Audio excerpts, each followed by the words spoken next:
Hi everyone! So today being Thursday and a day that I have off, I thought I'd start something that I'm going to start calling Throwback Thursday. And I know there's probably all sorts of this stuff on the internet, but whatever.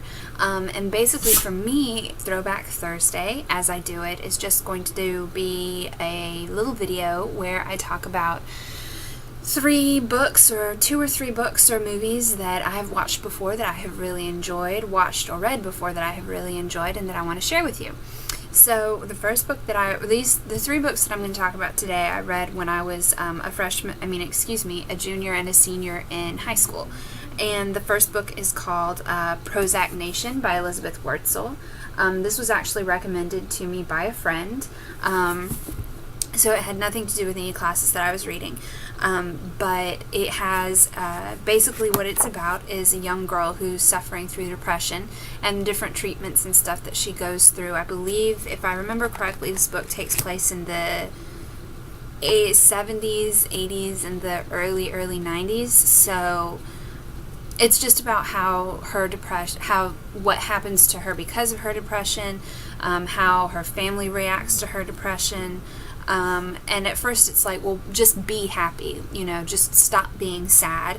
And it just chronicles her journey and like the medications that she has to take before finally, I think that Prozac was finally the one thing that worked for her that didn't make her a zombie. So I definitely recommend it. It's got some pretty raunchy stuff in it, so I definitely wouldn't recommend it for someone who was less than a junior in high school. But a great book, and it doesn't really read like a nonfiction work. It reads a lot like a novel, so I would definitely recommend that. And then the second book that I want to talk about is Fight Club by Chuck Palahniuk, also recommended to me by a friend, the same friend who recommended Prozac Nation. And to me, the thing about Fight Club, the thing to me about my junior and senior year of college was that that's when I really started reading books that are unlike anything I had ever read before. When I was in high school, if I wasn't reading for school, I was usually reading some kind of fantasy novel, like Dungeons, Dragons, The Hobbit, The Lord of the Rings, Harry Potter. Those were books that I was really interested in. But Fight Club to me was a different ballgame. It was angsty, it spoke to me, and the thing that I love about Chuck Palahniuk is that he takes pop culture and completely tears it down. So this is really kind of a novel about sort of more of the yuppie generation, I guess you would say, and how, I don't know if you can see, that's my dog Zoe. She would say hi, but she wants to take a nap. Anyway, so Fight Club is really kind of about these young urban professional men and how they're sort of not necessarily living these charmed lives, but they're successful, they're able to afford all of these nice things, but ultimately their lives have no meaning. So that's kind of what that's about. And I think it also deals with a lot of emotion, a lot of how we deal with things. So I would really, really recommend Fight Club because it's got the most epic twist to it at the end. If you've seen the movie, then you know what this is. If you haven't seen the movie, don't watch it. Read this book and then watch it, because I did it the other way around. That's not a smart thing to do. So Fight Club by Chuck Palahniuk. Highly, highly recommend.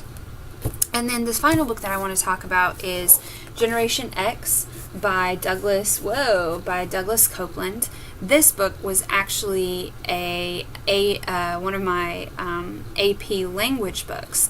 So I did read this for high school, and I loved it. Again, the thing to me about Douglas Copeland is that he's in the similar sort of vein as Chuck Palahniuk. It's just that he's not quite as intense. I would say Chuck Palahniuk's much darker.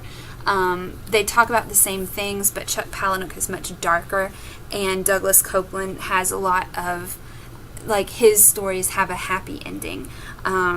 So, for example, Douglas Copeland wrote Microserfs, and at the end of Microserfs is really, really hopeful, really happy. A lot of his books deal with finding family, in in the strangest of situations. They deal with happiness and what you do to be happy. And so Generation X is about a group of young people. At the time of the novel takes place, I think it's supposed to be like they're in their later 20s, and it is the 90s, and they're all living in Arizona or California, I can't remember which one, and they're all from the West Coast, and they're just trying to find happiness, and they kind of find happiness with each other, and in the things that they do, and they do the strangest things. They go and I believe it is set in Arizona, because they talk about going to picnic in a subdivision that was started up, but then the housing market in the area crashed, so it was never finished. So they do a lot of that. They do bedtime stories, and they all live in this apartment complex, and the main character is kind of like the property manager. So I really recommend Generation X because I think that it's good. It's a good novel for everyone at any time of their life. It really makes you sort of reevaluate what's important to you. And I like going back through it because I highlighted and I underlined and I circled and I hit notes. So it's really great to go back and see what I wrote when I was, 17, 16. That was like 10 years ago. Oh, okay. Anyway, so that was it for my very first Throwback Thursday. I hope to be able to do this next week because I've got like 3 bookshelves. So I'm sure I'll be able to find something to talk about next week. And until I see you again, I hope you have a great weekend, and I'll talk to you guys later. Bye!